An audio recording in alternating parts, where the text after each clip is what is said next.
Everyone knows Tupac is a legend, but legends don't appear out of nowhere. So here's the real question. Who pulled that raw diamond out of the shadows? Shock G. He was the founder of Digital Underground, one of the most influential hip-hop groups of the late 80s and early 90s. He was the mastermind behind the Humpty Dance, one of the most successful rap songs in Billboard history. He built a kingdom where society's outcasts were crowned kings. And yet, behind the laughter, the fake knows and the legendary grooves, the truth about Shock G's personal life and financial empire is far darker and far more complex than it appears. Why did a wealthy recording artist die in a cheap hotel room in Tampa? Where did the massive royalty checks go? This is not just the story of an artist. It is an investigation into the mind of a master architect, someone who fooled the world with a smile while his empire was quietly cracking from within. Are you ready? Let's step into the haunting underground world of Shock G. A drifting childhood. The seeds of an outsider. Shock G was born Gregory Edward Jacobs on August 25, 1963 in Queens, New York, one of the loudest, most crowded and volatile places in post-war America. But here lies the paradox despite being born. There, Gregory never truly belonged to Queens or anywhere else. His childhood was not anchored to a permanent home, a familiar neighborhood, or a community stable enough to be called a hometown. His family moved constantly along the East Coast from New York through multiple states before eventually settling in Tampa, Florida. Each move meant relearning how to survive a new school, new friends, new unspoken rules, and the familiar suspicious looks reserved for the kid who was from somewhere else. In a world defined by instability, Gregory found the one thing that never betrayed him: music. In 1978, while still a teenager, he won the Most Talented Award at Greco Junior High School. It wasn't just a trophy or fleeting recognition. It was the first time Gregory realized that what he created in silence could carry more weight than words. But around that same time, his family fell apart. His parents divorced, a fracture common to many children. But for Gregory, it felt like confirmation of a lifelong sense of impermanence. He left Tampa and returned to Queens, carrying with him a deep feeling of displacement. It was there in Queens that Gregory first encountered hip-hop. Not flashy hip-hop, but its raw, original form. Block parties, turntables, the sound of scratching echoing through cramped neighborhoods. To Gregory, hip-hop wasn't a rebellious culture. It was a new language, one where people on the margins could speak to each other through rhythm.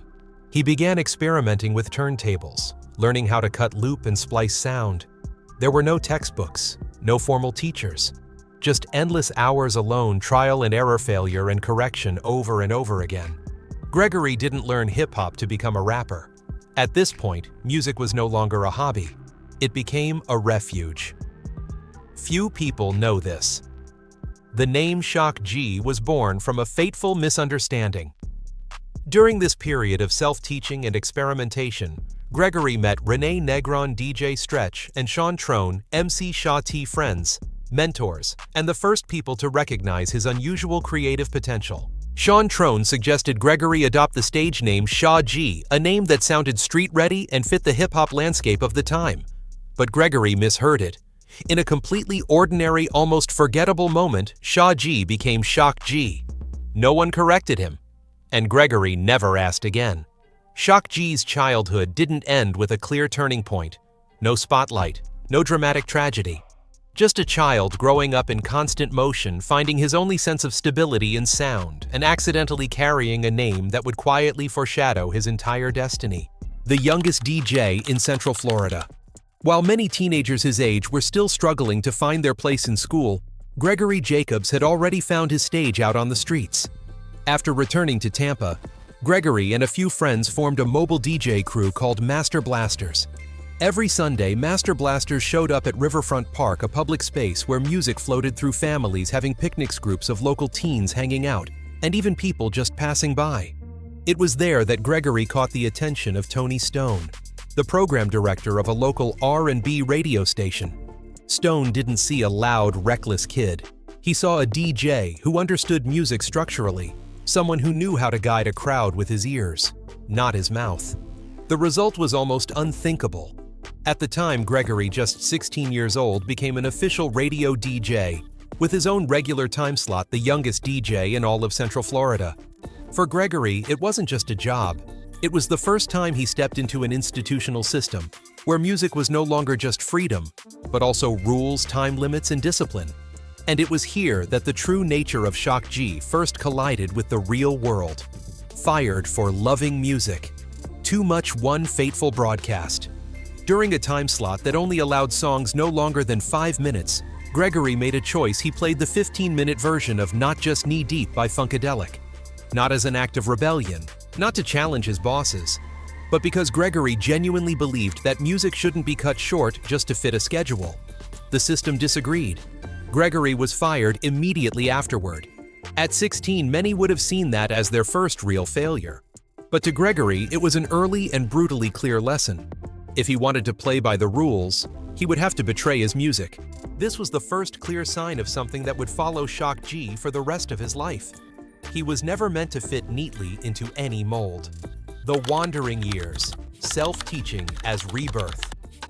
Pushed out of the system too early, Gregory didn't turn back to beg for another chance. He left. The years that followed were true years of wandering.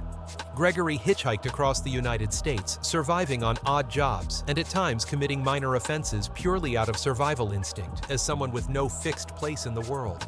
He lived on the fringes of society, but he never let himself fall apart. Wherever there was a music store, Gregory found a way in.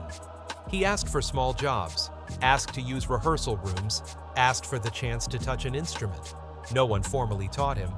Gregory taught himself keyboards, piano music theory. After years like this, Gregory returned to Tampa with a rare decision rooted in stability. He earned his high school diploma and enrolled at Hillsborough Community College. There, he met Kenneth Waters, a crucial connection. Together, they formed short-lived projects like The Chill Factor and The Four Horsemen. These names never made much noise, but they gave Gregory something invaluable: experience in collaboration and collective musical experimentation. Gregory began to understand that what he wanted to build wasn't a solo career. The birth of the digital underground empire. In 1985, Gregory Edward Jacobs left Tampa with his girlfriend at the time, the promising young actress Davita Watts, and headed to Los Angeles. For Gregory, this wasn't just another move. It was his first step into the center of the artist's version of the American dream. Los Angeles felt different. Everything was more professional, bigger studios, better musicians, more opportunities. Gregory quickly found work playing keyboard for the pop-funk band Onyx. On paper, it was progress. He attended structured rehearsals and gained first-hand exposure to how the real entertainment industry operated. But it didn't take long for Gregory to realize something chilling. Los Angeles waited for no one. Here, artists weren't judged by depth or originality, but by how fast they could produce something sellable. Every idea was met with the same first question: does it sound like what's selling right now? And if the answer was no, the conversation was essentially over. Gregory began to feel suffocated, not because he lacked talent, but because he refused to be forced into imitation. He headed north to the Bay Area, where the artistic atmosphere was more open, where ideas were allowed to be unfinished, experimental, even wrong. To Gregory, this wasn't a step backward. It was an instinctive correction. In Oakland, Gregory didn't seek out major studios or record labels. Instead, he took a job at a music store. A normal job, low pay, no status, no spotlight. But to Gregory, it was paradise. Every day, he touched instruments, heard new sounds, and observed musicians coming and going, each carrying their own universe. And it was in this seemingly anonymous place that Gregory met two people who would change his life entirely: Kenny K and Chopmaster J. Three people, three personalities, three different paths. But they shared one feeling: none of them truly belonged in mainstream hip-hop at the time. By the late 80s, hip-hop was becoming boxed in hard images, familiar formulas, predictable structures. Gregory and his friends were the opposite. They loved blending funk-stretching songs out, making people laugh, then suddenly saying something serious. They decided to form a group. The name they chose carried no aggression, no toughness. Digital Underground. Digital Underground wasn't born from a desire to dominate. It was born from not belonging. Gregory's core idea was clear and dangerously unconventional.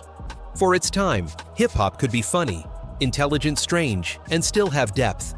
Sex Packets and Humpty Hump. A cultural explosion. When Digital Underground began laying their first bricks, they had nothing but strange ideas. No million-dollar contracts. No powerful media machine backing them up. Gregory Jacobs, better known as Shock G, ran the group in the most extreme DIY do-it-yourself way possible. He wrote the music himself. He sat at the mixing board himself. He produced the sound himself. He even picked up a pen and drew the album cover himself. Why put himself through all that? Not because Shock G was greedy, but because the sound world inside his head was simply too different. No sound engineer at the time could understand why he wanted to blend classical piano with the gritty, distorted bass of funk. In 1988, when their first single was released through Macola Records, it hit the industry like a bucket of cold water to the face. It was raw. It refused to bend to radio standards. Yet it carried an eerie, irresistible pull. The real turning point came 1 year later. When Tommy Boy Records, a major force in hip-hop, caught the scent of genius, they quickly signed Digital Underground. The push called Do What You Like officially took the group from dark Oakland clubs straight onto MTV screens. The world began asking the same question. Who are these guys, and how dare they dress so weird and rap over such insane funk beats? Digital Underground was not just a rap group. They were a dangerous entity because they dared to break every rigid rule of hip-hop at the time. And here is the character everyone remembers, Humpty Hump. With the oversized fake nose, thick glasses, and a high-pitched exaggerated rap voice, Humpty became a global pop culture icon through the hit The Humpty Dance. Here is the most valuable detail. Humpty Hump was not a random joke. He was a highly sophisticated psychological shield created by Shock G. Behind that humorous mask, Gregory Jacobs was finally free to be himself. With the fake nose on, he could mock the absurdities of hip-hop culture. He could criticize social injustice without fear of judgment. At the peak of his fame, Gregory completed his life philosophy. In a cruel world obsessed with scrutiny, the best way to survive long-term is to stand behind your own identity. He built an empire where he was both the king and the one quietly escaping his own throne. And Shock G did not just create hits. He had the rare ability to create a musical monster, an immortal legend. The man who created Tupac the Truth. Few want to mention. One morning in 1990 in Oakland, a skinny young man stood in front of Shock G. His eyes were sharp and burning with intensity, but his pockets were completely empty. His name was Lisane Parrish Crooks, the person the world would later bow to under the name Tupac. But here's the thing. When Pac first joined Digital Underground, he wasn't a star. He was just a roadie, the guy carrying speakers, setting up stages, and occasionally dancing wildly in the background behind Humpty Hump's fake nose. Shock G, however, was no fool. In the chaotic crowd of parties and performances, he saw electricity radiating from this kid. Shock G once said in a rare moment of honesty, "I didn't see a dancer. I saw a flame waiting to burn the whole world." Shock G didn't just hand Pac a microphone, he taught him how to survive with it.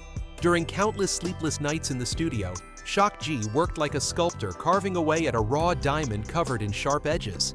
He taught Pac how to command the mixing board, how to turn street pain into melodies that were catchy yet deeply haunting. Shock G was the only person at the time who could yell straight into Tupac's face when Pac started drifting into meaningless distractions.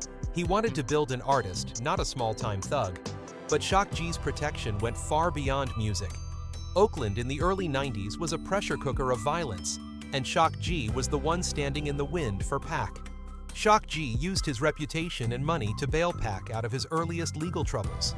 He read every line of fine print, fought record labels to make sure Pac wasn't turned into a musical labor slave. He constantly leveraged the credibility of the Digital Underground empire to smooth things over to keep his students' hands clean enough to hold a pen and write music. He tried to build a safety cage where Pac's genius could grow without being crushed by street guns. The safe apartment. The key and the tragedy of freedom. When Tupac began to rise, and trouble started closing in after clashes with police and his first legal accusations, Shock G did something deeply human. He pulled out the key to his apartment, pressed it into Pac's hand, and said in a hoarse voice filled with worry, "Don't go out anymore, Pac. Stay here for a few months. The world out there wants to devour you. They'll turn you into prey for the media and for bullets. Stay here. I'll handle the food. All you need to do is write music. It was a profoundly human moment, a teacher's final attempt to pull his student back from a brutal fate. Shock G wanted to give Pac Silence a shelter where he wouldn't be corrupted. But the tragedy was this. Tupac was a wild beast. And a beast cannot live inside a cage even if that cage is made of gold. Pac's decision to leave that apartment to walk away from Shock G's quiet protection and move toward Death Row Records and the open arms of Suge Knight became the turning point that led to the later tragedy. Shock G saw Pac's death coming.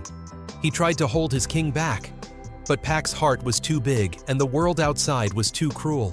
Tupac's death was not only a wound felt across the globe, it was a fatal stab straight into Shock G's soul. He tortured himself with the same question over and over.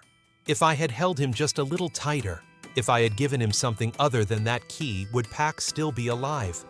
Shock G created a legend, but he also had to stand by and watch that legend burn itself alive at the peak of glory. Tupac's success carries Shock G's fingerprints everywhere, yet Shock G never demanded recognition. He chose to stand behind the curtain. He chose silence, even as the creation he shaped grew greater than the creator himself. After everything he went through with Tupac, you might be thinking, a man who ran a music empire, who held the rights to global hits like The Humpty Dance or I Get Around, must have lived in mansions and flown in private jets, right? But the truth about Shock G's wealth will leave you stunned. This is not a story of extreme riches. It is a painful paradox about a genius who chose to live outside the gravity of money. The digital underground empire. Fame without wealth. Looking at Digital Underground's catalog, it's impossible not to be overwhelmed. After the explosion of sex packets, Shock G kept releasing ambitious projects one after another. There was Sons of the P in 1991, a deeply funk-driven album where Shock G cemented his identity as a true child of P-Funk. Then came The Body Hat Syndrome in 1993, a sharp-edged, politically charged sonic experiment. After that were Future Rhythm and Who Got the Gravy. Millions of records were sold. Their songs climbed the Billboard Hot 100 and echoed through nightclubs from New York to London. Do you remember the moment Digital Underground received Grammy nominations? Or when they appeared repeatedly on MTV and the American Music Awards? That was when Shock G's name burned the brightest. But that success was like a firework, brilliant, dazzling, and short-lived. Unlike peers such as Dr. Dre or Diddy, who viewed music as a launchpad for business empires, Shock G saw music as an end in itself. While others used fame to sell liquor, headphones, or fashion brands, Shock G used his money to buy more studio equipment and to support younger artists. He never pursued a strategy to squeeze every dollar out of the Humpty Hump brand. To him, fame was simply a tool that allowed him to keep playing with sound, not something to stockpile wealth. Assets and real estate. The home of a nomad.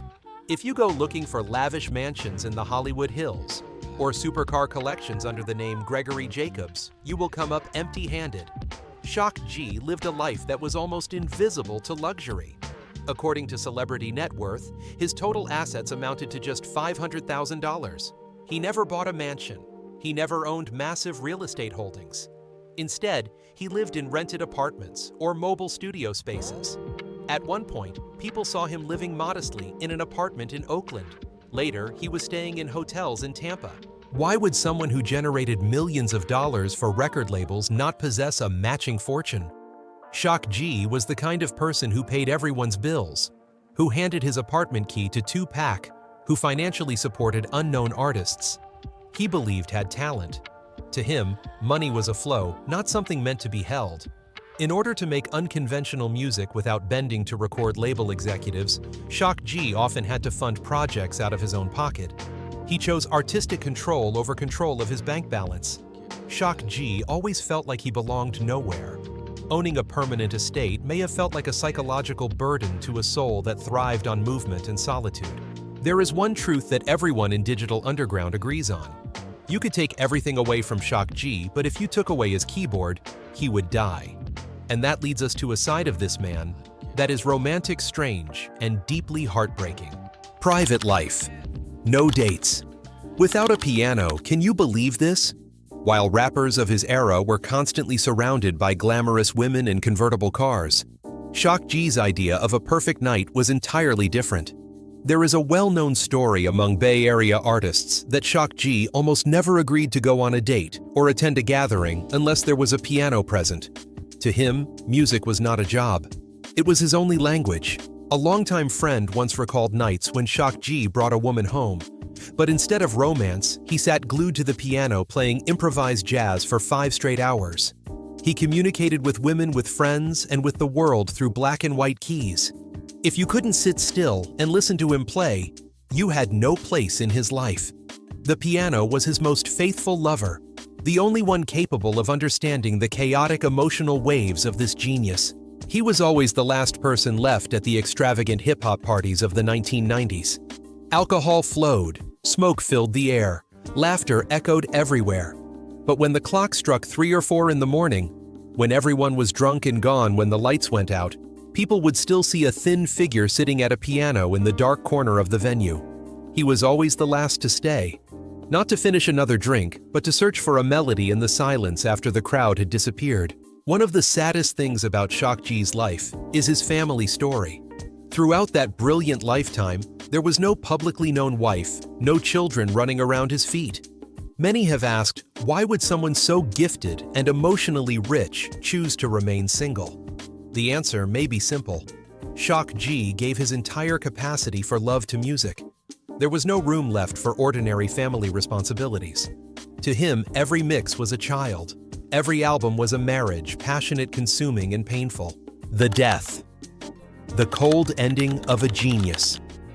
The story began around midday on April 22, 2021 at the Vista Inn Hotel on North Dale Mabry Highway in Tampa, Florida.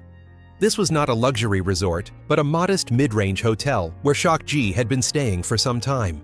When hotel staff entered the room to check on the guest after checkout time had passed with no response, they found Gregory Jacobs lying motionless. Emergency services were called immediately, but it was already too late. Shock G was pronounced dead at the scene. There were no signs of forced entry or physical struggle. He passed away in complete silence within the 4 walls of a hotel room far from the glow of Oakland and the roar of the stages he once commanded. The truth from the autopsy report.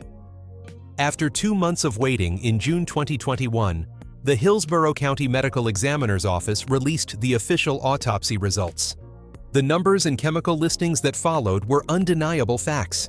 Cause of death was ruled an accidental mixed drug overdose. Substances found in his system included fentanyl, an extremely potent opioid painkiller where even a small dose can cause respiratory failure, ethanol and methamphetamine, powerful central nervous system stimulants.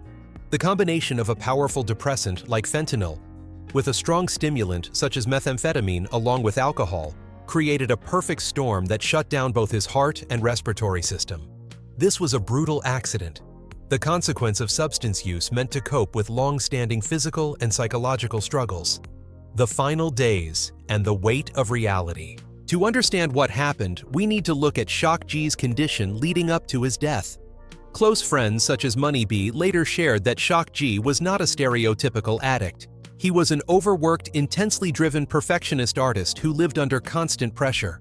In his final years, he showed clear signs of exhaustion with the music industry and relentless public scrutiny. He moved to Tampa to be closer to family as his father lived there. Yet instead of settling into a permanent home, he continued to stay in hotels, a nomadic habit deeply ingrained since the touring days of Digital Underground. His solitude in hotel rooms was not abandonment. It was a deliberate choice to separate himself from the chaos of the outside world. The final resting place. On May 1, 2021, a private funeral was held in Tampa. Members of Digital Underground, including Money B and DJ Fuse, along with family members gathered to say goodbye. Gregory Jacobs was laid to rest at Parklawn Memorial Gardens in Tampa. The grave was simple. No fake nose, no dark glasses, no Shock G persona. Only Gregory Jacobs remained a man who spent his life creating legends for the world, yet could not save himself from the darker corners of the artist's life. And so our journey with Shock G comes to an end here. One raw truth remains. Genius often walks hand in hand with quiet tragedies that those of us on the outside can never fully understand. Shock G did not only help create Tupac, he helped create an era.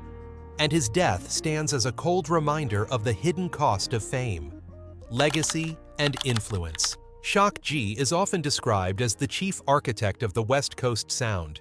He created an entirely new studio culture in Oakland. Artists were not forced into rigid molds. At Digital Underground, the studio was a playground, a place where rappers were allowed to experiment, to be strange, and to fail. This environment shaped a multidimensional Tupac, someone who could rap fiercely about social injustice, while also dancing wildly with humor and freedom. So why does hip-hop history talk so little about Shock G? Why do names like Puff Daddy or Suge Knight dominate the spotlight while Shock G fades into the background? The answer lies in choice. Shock G was the builder of the stage, not the one standing under the spotlight. In a hip-hop world filled with massive egos, Shock G chose to step back. He created Humpty Hump to hide his true face. He handed the microphone to Tupac so the young artist could shine.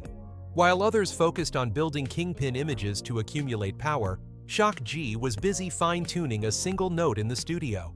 History tends to celebrate those who win loudly in headlines, but hip-hop music of the soul never forgets the one who created its heartbeat. In the end, looking back on Shock G's life, I realized a harsh truth. Gregory Jacobs was the classic tragedy of a creator. He did not die poor in the literal financial sense. As mentioned earlier, royalty checks from hit records continued to come in. But he died because he gave too much. He gave his talent to help create Tupac. He gave his health to sustain an unconventional music empire. And he gave up his own identity so the world could laugh with Humpty Hump. Why is it that in this industry, those who build the foundation behind the scenes are always forgotten the fastest? Leave your thoughts in the comments below. Don't forget to subscribe and hit the notification bell so we can continue uncovering the hidden empires of hip-hop together. We encourage viewers to approach the content with an open mind, critical thinking, and to always cross-reference with multiple sources in order to form their own perspective. That's the reality of the game. Fame always comes with a price. If you vibe with the content and want the real uncut stories, go ahead and smash that like button and subscribe to the Black Vault.